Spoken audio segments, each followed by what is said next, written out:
السلام عليكم. أحب أبدأ كلامي بشكر خاص للمتابعين في السعودية وفي العراق وفي تونس وفي بلاد في الحقيقة اتفاجئت إن في ناس بتشوفني فيها زي فرنسا وأسبانيا وكندا وأمريكا. متشكر ليكم جدا جدا، وأنا بستمر دايما بدعمكم. أسئلة كتير بتجيلي منكم: انا برج الاسد وجوزي برج الحمل، اتعامل معاه ازاي؟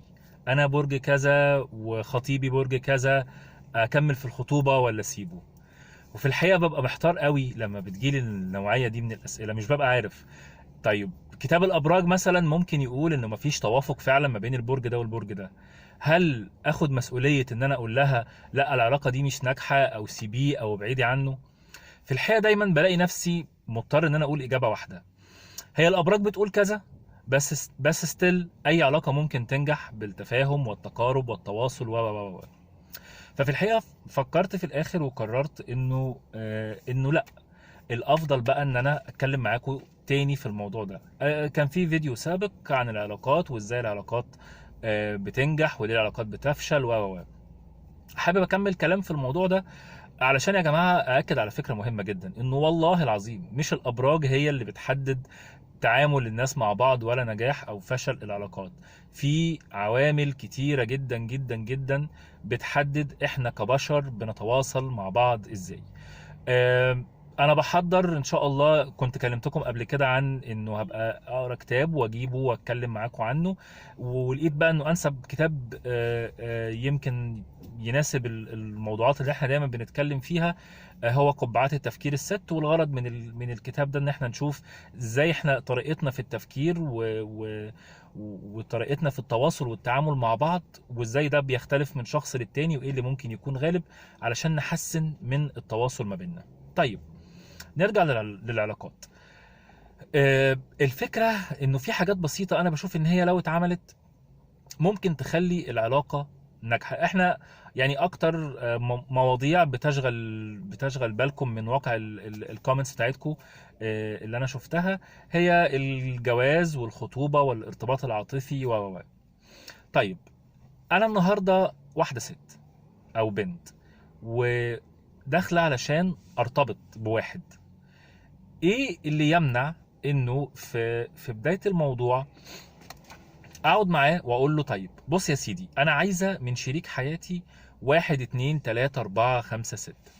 هل انت شايف ان انت كشخص تقدر توفر لي الحاجات دي؟ هل انت شايف ان انت هتعرف تتعامل مع طبيعتي؟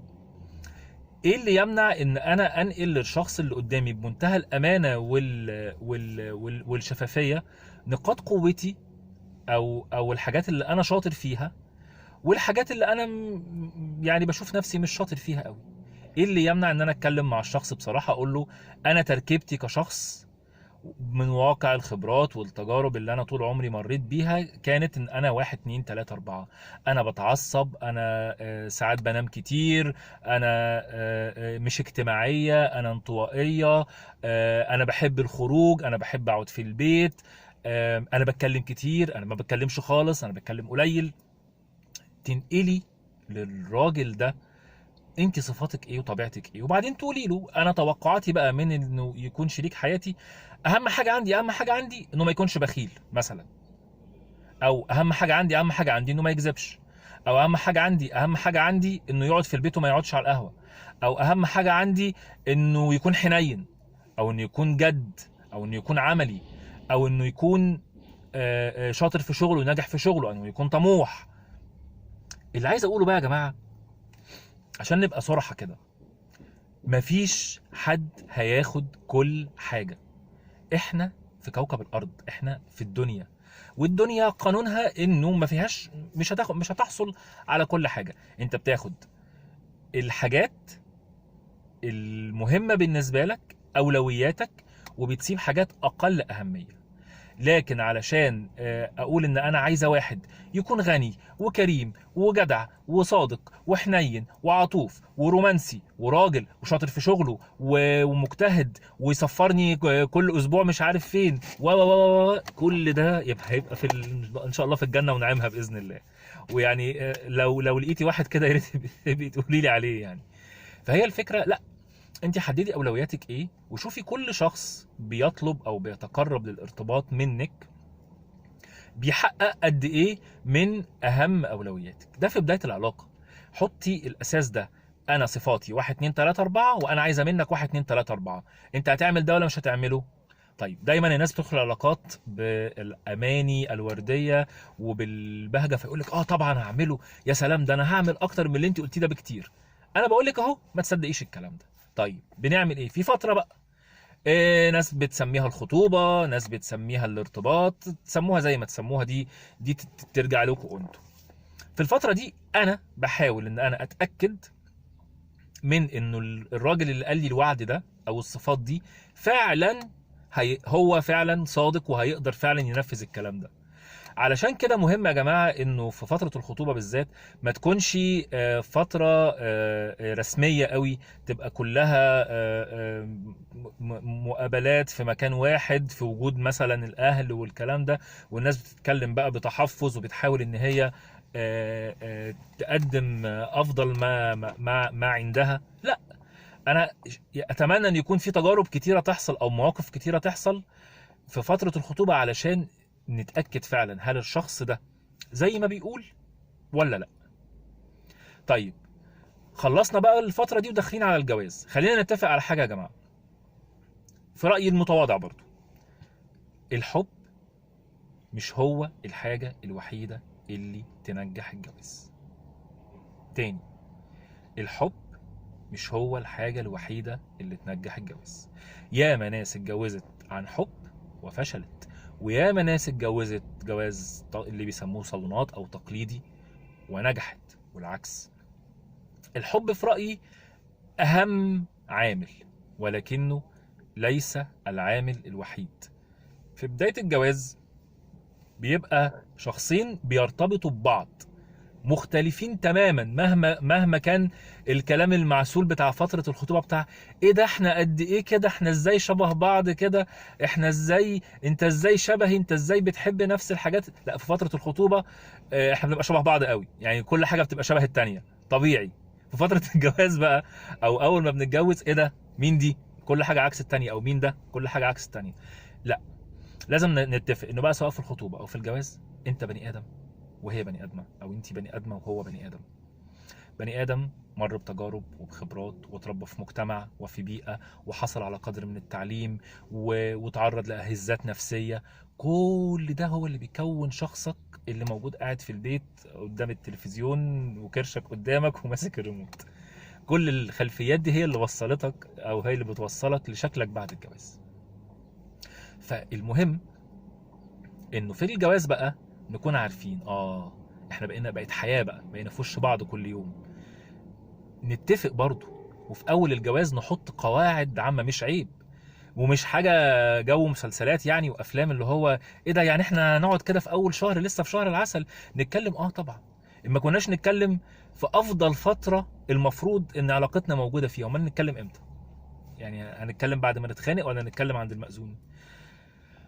الموضوع ده انا يعني عمال بتكلم فيه كتير، لانه في الحقيقه نسب الطلاق زادت قوي قوي في مجتمعاتنا العربيه وفي مصر خصوصا في الحقيقه. والاغرب انها بتزيد بين المتزوجين او المتزوجون حديثا. فدي حاجه صادمه، ده احنا ما بنصدق ان حد يتجوز. يعني احنا عندنا مشكله في ارتفاع نسب العزوبيه والعنوسه، والناس ما بتتجوزش، وفي عزوف عند الاجيال الجديده عن الجواز، فيقوموا كمان لما يتجوزوا نلاقيهم بعد 6 شهور ولا سنه بيتطلقوا. فلا، انا زي ما قلت لكم من شويه، في اول الجواز بنقعد انا والله في البيت انا بحب يبقى فيه هدوء مثلا، انا بحب انام بدري، انا بحب لا اسهر، بحب اخرج يوم الخميس مع اصحابي، والله طب انا عايز ازور ماما كل اسبوع، طب انا صحباتي ينفع يجوا لي وانت في الشغل. بنحط كل واحد بيقول للتاني البيت ده بقى، يعني خلاص احنا اتكلمنا زمان في الشخصيات، انا بحب ايه وبكره ايه ونفسي ايه وتوقعاتي ايه من العلاقه. جينا اتجوزنا بقى، لا بقول لك بقى شكل الحياه جوه البيت عامله ازاي. انا بحب امشي في البيت بشورت، بحب امشي لانه ساعات التفاصيل الصغيره دي بتسيب انطباع مش لطيف. لو مثلا واحده ما بتحبش مثلا جوزها يلبس جلابيه وهو مصمم ان هو يلبس جلابيه في البيت، هنا بقى بيجي دور الحب اللي كلمتكم عليه من شويه، لان انا ممكن بتنازل عشان انا بحب الشخص ده عن حاجه انا بعملها عشان اقرب له. فالمهم نفهم بعض الاول ونعرف بعض الاول، وبعدين نتفق كل واحد فينا توقعاته ايه، وبعدين تخيلاتنا لشكل الحياه ايه، وبعدين تيجي بقى مرحله التنازلات اللي فيها ان انا بسيب حته علشان اللي قدامي ده حته مش شرط، حته مش مهمه، ما سيبش حته ميجور او ما سيبش حته كبيره بالنسبه لي، لا اتنازل عن حاجات صغيره اقول بيها للشخص ده ان انا حريص على علاقتي بيه، وفي نفس الوقت كمان اريحه. فهو بالتبعيه المفروض كمان يسيب عنده شويه حتت صغيره يقول لي بيها ان هو حريص على علاقته بيا ويريحني. الدنيا بتمشي كده. الناس اللي اكبر مننا اللي لحد النهارده عندهم 70 و80 سنه ربنا يديهم الصحه ولسه بيمشوا في الشارع ماسكين في ايدين بعض وقلبهم على بعض، على قلب بعض وخايفين على بعض، هم يعني جدودنا اللي لسه موجودين وحياتهم الزوجيه لسه جميله، نجحوا بسبب ده، بسبب الخوف على الحياه، وانه فكره الانفصال دي ما بتكونش موجوده. لا احنا هنعمل اي حاجه عشان نكمل مع بعض ونكمل سعداء، مش نكمل متضايقين ونكمل مكشرين ومبوزين. هتكلم في ايه تاني في الموضوع ده لانه موضوع واسع جدا وممكن يتقسم لحلقات كتيره على حسب الفيدباك او الكومنتس بتاعت حضراتكم.